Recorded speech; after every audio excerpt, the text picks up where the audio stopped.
Shalom mis hermanos, bienvenidos una vez más a este su canal para continuar con la tercera parte de la serie El origen del Shabbat o del Sabbat.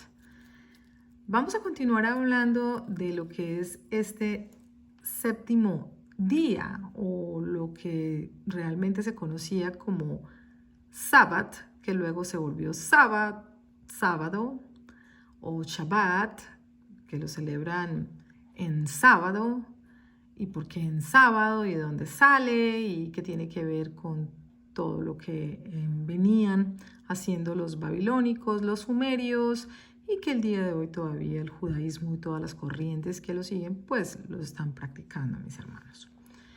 Entonces vamos a continuar hablando, y ahora vamos a hablar de el séptimo día. ¿Pero el séptimo día de qué? Pues el séptimo día contado desde el Jodesh. Aquí dice novilunio porque resulta que para el judaísmo es novilunio. Recuerden que estábamos en una página judía de Torah o de Torah.com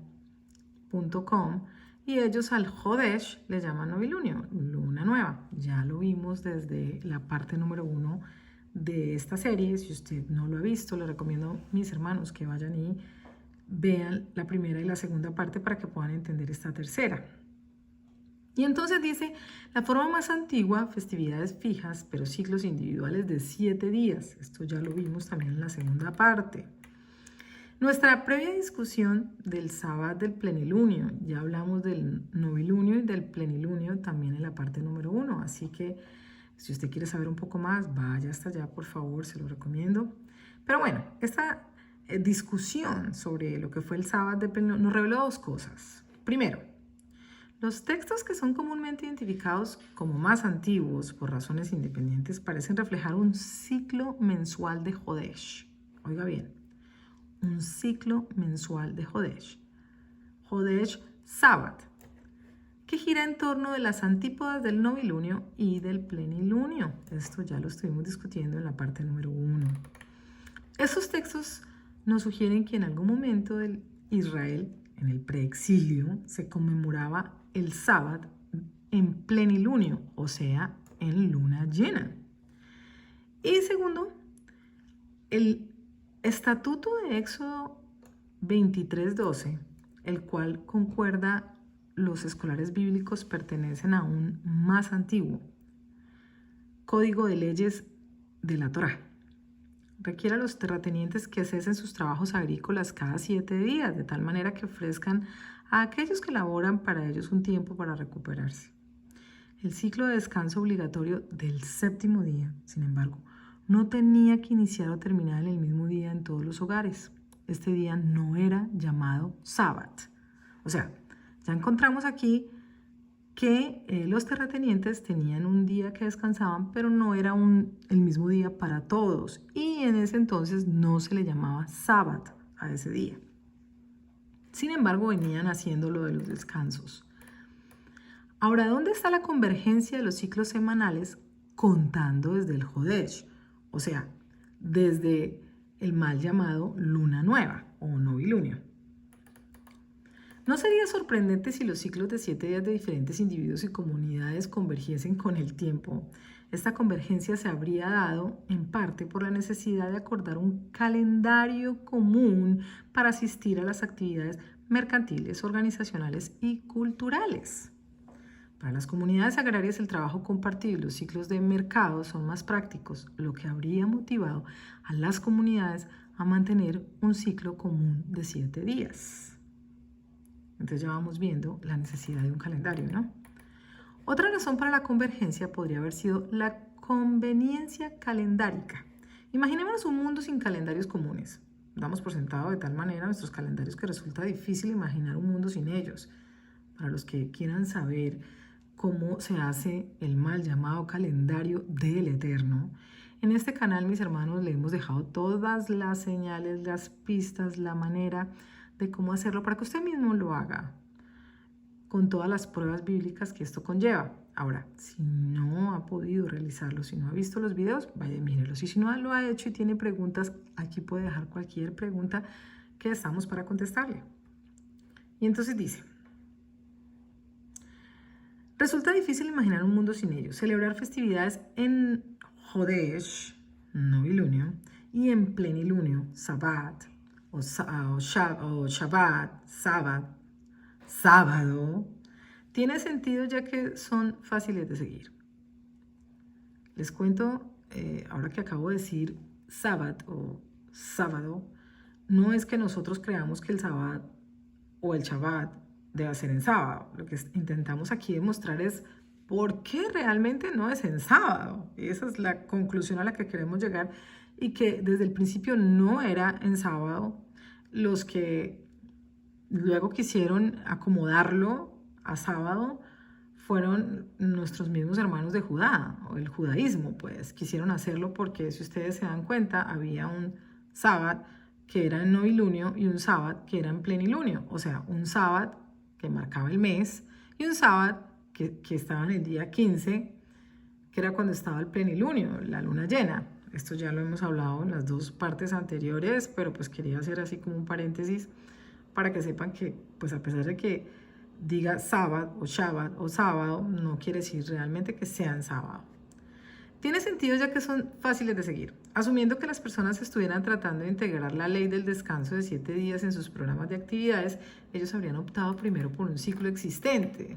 Por tanto, la gente podría haber planeado tener su séptimo día coincidiendo con la celebración de las festividades comunales y días sagrados, tales como el novilunio, Jodesh, y el plenilunio, Sabbat. ¿Sí ven lo que les estaba diciendo? Por ejemplo, sus días de vacaciones. Si la cuenta inicial después del novilunio, entonces el ciclo del séptimo día de descanso sería el día 8, 15, 22 y 29. El segundo día de descanso coincidiría con el sábado y el último día sería ya en Jodesh o en el día anterior al Jodesh. Antes de irnos a la etapa inicial, cuando el ciclo universal de la semana de 7 días se vuelve independiente del mes, sería conveniente dar un paso atrás y mirar la extraordinaria similitud entre lo que se ha descrito aquí y lo que encontramos en el ciclo mesopotámico. Entonces ahora vamos a lo que estábamos intentando encontrarle el parecido entre Sabbat y Zapatu o Sabatu, que ya lo habíamos hablado antes, que es el festival del plenilunio. Al igual que el ciclo de descanso israelita que mencionamos arriba, el calendario mesopotámico también contenía festividades del novilunio y plenilunio. El nombre de esta festividad de plenilunio era el Zapatu, el mismo Sabatu del que hablábamos de los babilónicos. La conexión entre este término y la festividad hebrea del Sabbat parece difícilmente coincidente. Mi hermano, y no lo estoy diciendo yo, lo dice TheTorah.com o de Torah.com. Aunque no nos queda claro de dónde se deriva la palabra Sabbat, las más recientes investigaciones nos ofrecen un sólido argumento en cuanto a que, a pesar de opiniones contrarias, este término es una palabra tomada del Zapatu acadio o Sabatu babilónico. La letra B en P o B y P son muy similares en la pronunciación y son frecuentemente intercambiables entre y dentro de los lenguajes semíticos. Como se menciona arriba, el término acadio, atestado desde los tiempos de la antigua Babilonia hasta la nueva Babilonia, se refiere a la festividad del plenilunio celebrada el 15º día de cada mes. ¿Se dan cuenta? ¿Se dan cuenta? A eso era lo que le decían Sabatu, que era el sábado de plenilunio o sábado de luna llena. Un texto de la biblioteca de Asurbanipal de entre el 685 y el 627 antes de la era cristiana llama a este día el día para descansar el corazón, Umnu Libi. Eso está en Enuma Elish, la épica de la creación babilónica. Describe cómo Marduk, el dios babilónico, nombró al dios lunar Nanar como la joya de la noche para fijar los días. ¿Se da cuenta quién fue el que nombró a la luna y al calendario lunar para poder fijar los días? No fue el Eterno, mis hermanos.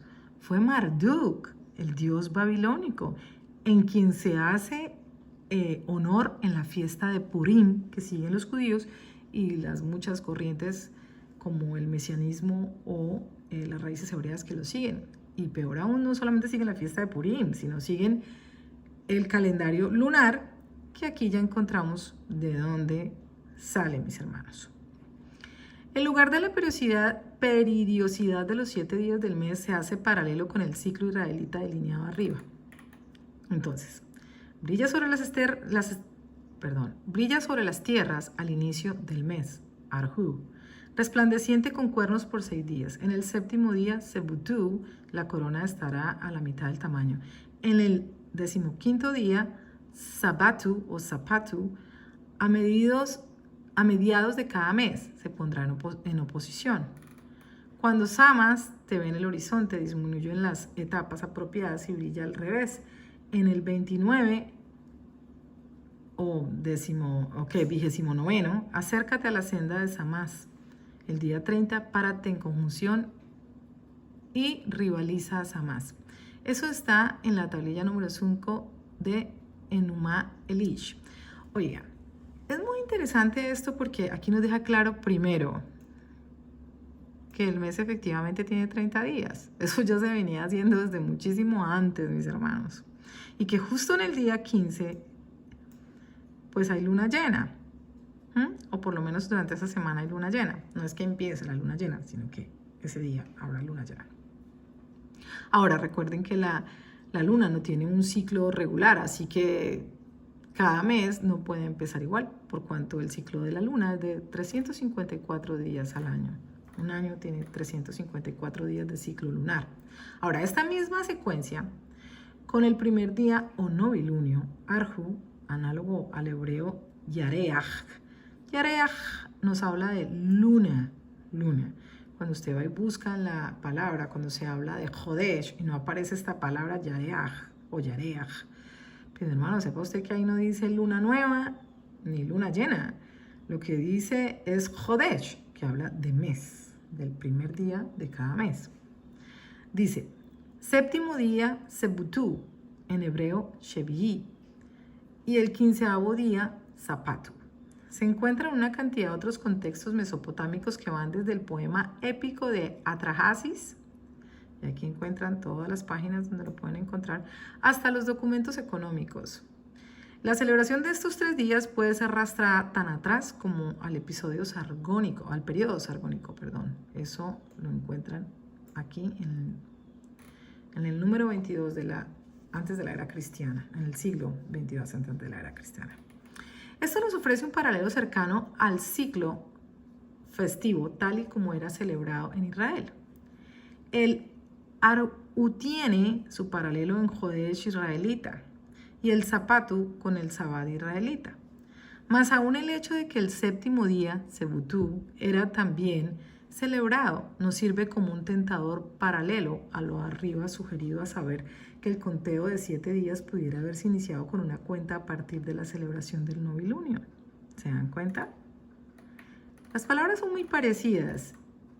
Y recuerden que nuestros hermanos de Judá estuvieron cautivos en Babilonia y por ende asimilaron pues todas sus costumbres, sus tradiciones, pero además su lenguaje. Y entonces por ende, pues cuando los que regresaron, pues trajeron todo ello y al mezclarlo con lo que ya venían siguiendo del Eterno, pues crearon lo que ahora es el judaísmo y con todas sus variantes, ¿no? Ahora, Sabbat en respuesta a la derrota, ¿por qué el cambio? Segunda etapa de convergencia, ciclo semanal independiente. En algún punto y momento el ciclo de 7 días tomó vida propia y se volvió independiente del calendario del Jodesh Sabbat. Por lo tanto, o sea, del novilunio, ¿sí? De la luna nueva. Por lo tanto, Israel desarrolló 2 sistemas de tiempo que funcionaban independiente e inclusive compitiendo entre sí, pues uno era lunar y el otro estaba basado en periodos de 7 días. Sin embargo, no queda claro hasta qué punto todas las leyes concernientes al 7º día en el Torah o la Torah presuponen este periodo independiente semanal, o si es que funcionaba con un antiguo conteo basado en el Jodesh. Siguiendo este cambio del conteo basado en el Jodesh al ciclo independiente semanal, el descanso del 7º día se fusiona, oigan bien, siguiendo Este cambio, el conteo basado en el Jodesh al ciclo independiente semanal, el descanso del séptimo día se fusionó con la fiesta ahora extinta del Sabbat. ¿Se dan cuenta? ¿De dónde es que sale esto? No es que lo hayan hecho por seguir el ordenamiento del Eterno. O sea, mezclaron lo que ellos traían con lo que decía la Torá. Y entonces, siguiendo el conteo basado en el Jodesh, o sea, basado en la luna nueva, que hasta el día de hoy lo hacen, y entonces empezaron a hacer lo que dice Éxodo 16, donde habla justamente del maná y cómo contar los días para descansar, para el Shabbat. Entonces mezclaron esto y luego les salió pues esa fiesta, ¿no? Dice, para entender cómo el término de Sabbat vino a referirse al séptimo día de la semana, debemos considerar no solo los factores que dieron forma a las sociedades de Israel y Judá por todo el tiempo que duraron su reino, sino también aquellos que desencadenaron la caída de estos reinos.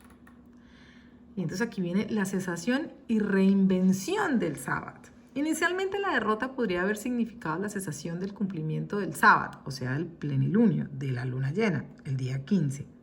Varias pistas dentro de la Biblia, así como evidencias comparativas, nos muestran cómo ambas observancias de las fases lunares, la del novilunio, que ellos llaman Rosh Hodesh, pero que en realidad es Hodesh, y la del plenilunio, Sabbat o Sabbat, estaban muy vinculadas tanto al templo como al Estado. La destrucción del reino, por lo tanto, significaba la cesación del Sabbat.